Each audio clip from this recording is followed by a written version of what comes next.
So yeah, switching topics now. Ryan, You got to keep some of this stuff in. what's wrong? You can't edit all this out. Will, what were you gonna say? Yeah. So yeah, switching topics now to the Orioles a little bit. We know, I think you guys said opening day was Thursday, right? Yeah. Yeah, I think they play the Sox. Yeah. And then is their home opener like in a week on Thursday? I think it's like,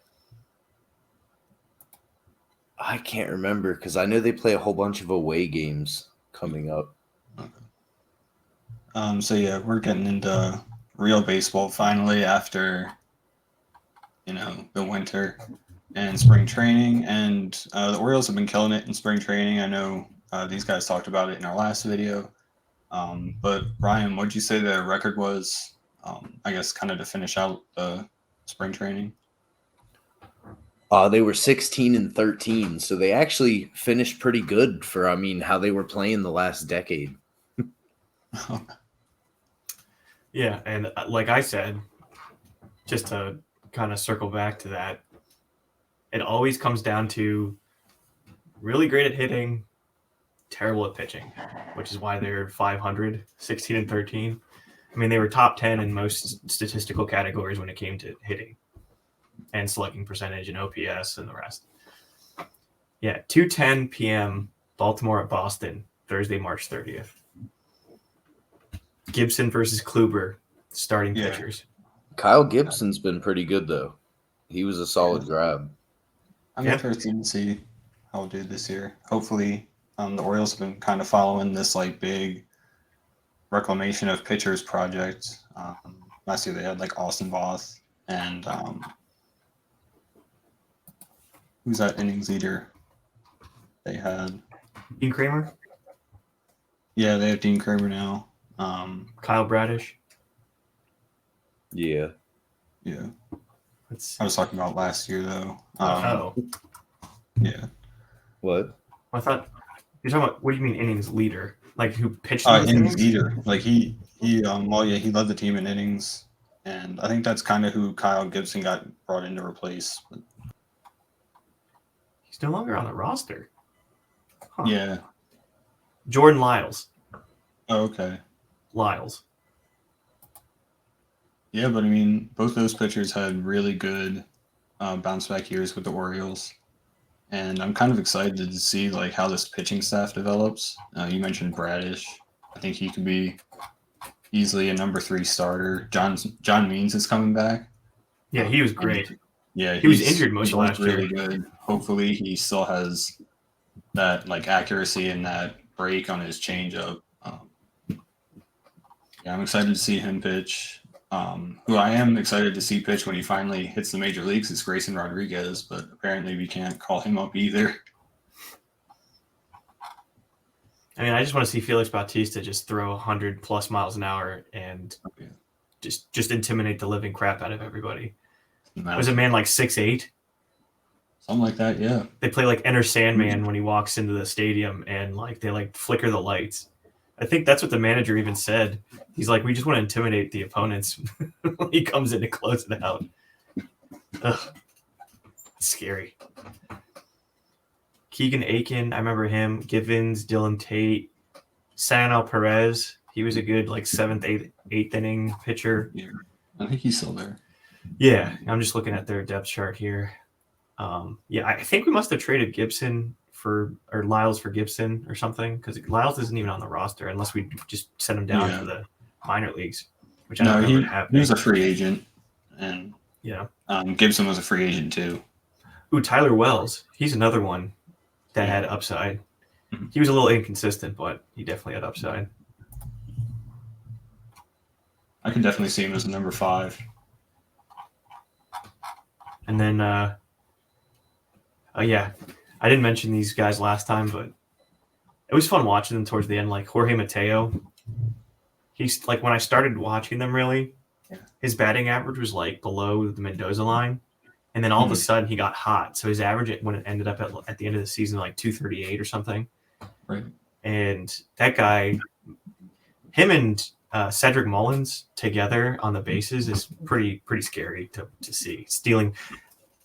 They said that the only other pair for the Orioles in history to lead the major leagues in stolen bases on a team was Brian Roberts and Corey Patterson, and they did that I think twice, which is crazy. Corey Patterson. Yeah, dude. Corey Patterson was a Orioles cheat legend. code. Oh yeah, MLB 06 the show. I would just bunt every time with him. I knows. Literally, it was just an automatic single. Even if it went back to the pitcher, he was so fast. I'm like, I think the video game made him fast, like superhuman fast. But hey, Oh, that was him in real life. yeah, him and Carl Crawford were like the two fastest people at the time.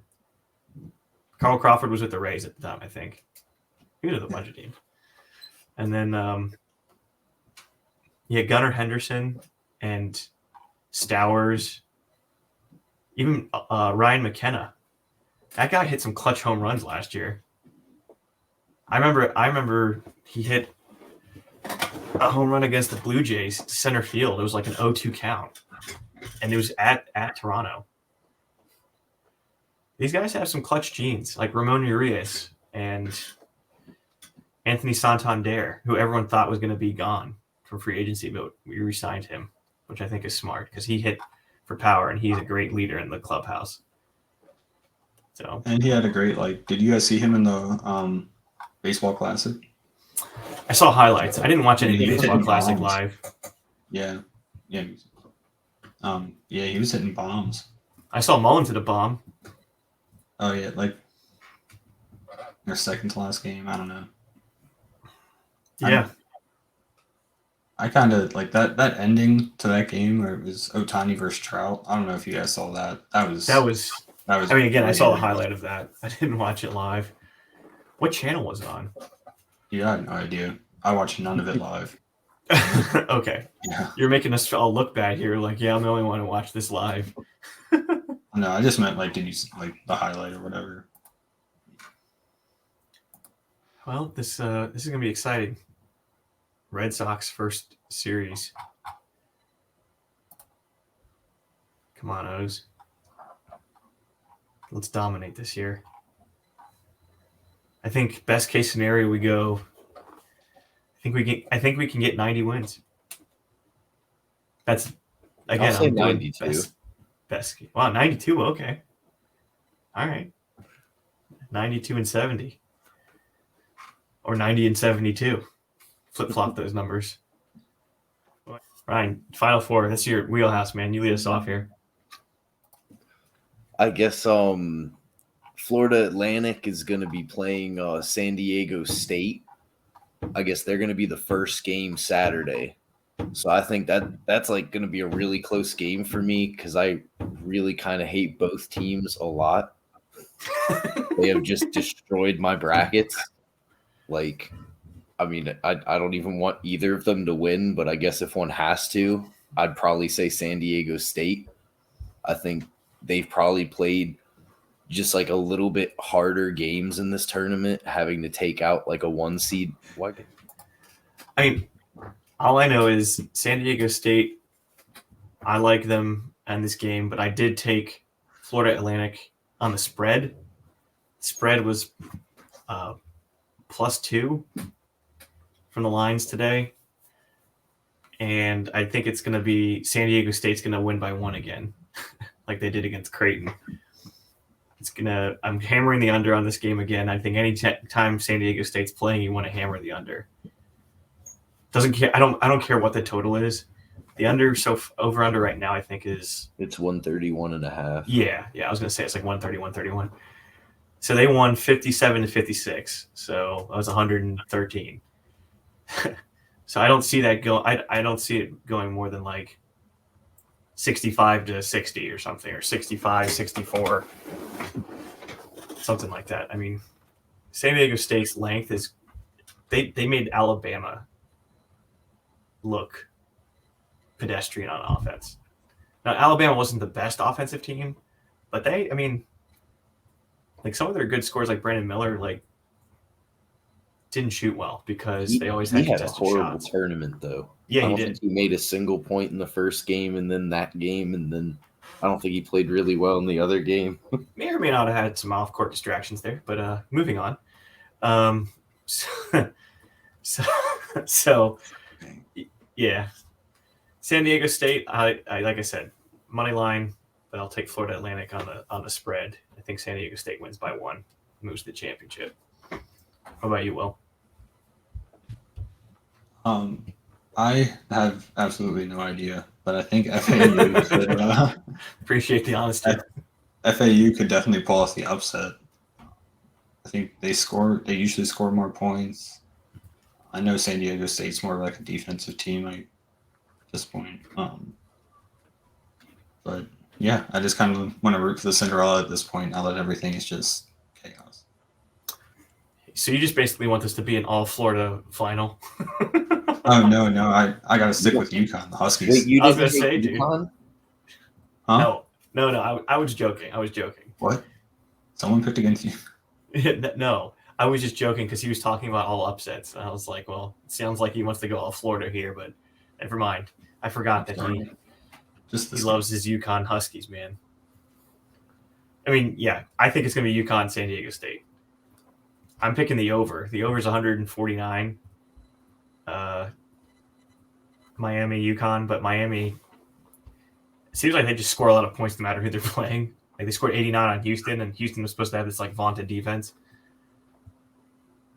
So I think UConn's going to win, but it's going to be closer. But the way they've been playing, like they won 88-65 against Gonzaga. So I think it's going to be something similar, like 85-74,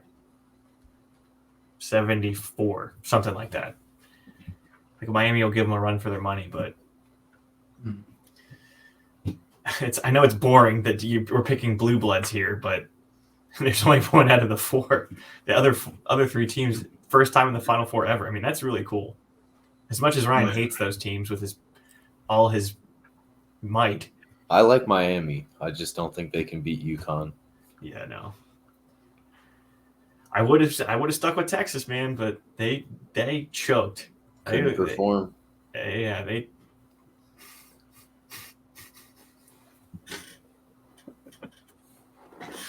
Yeah, man, they 13 points, and all of a sudden, Miami went on this run and then never looked back. So who do you guys have winning it all? UConn? UConn. Yeah. Huskies. I'm gonna just to be different. I'm gonna go San Diego State. Just to be different. Aztecs. Yes.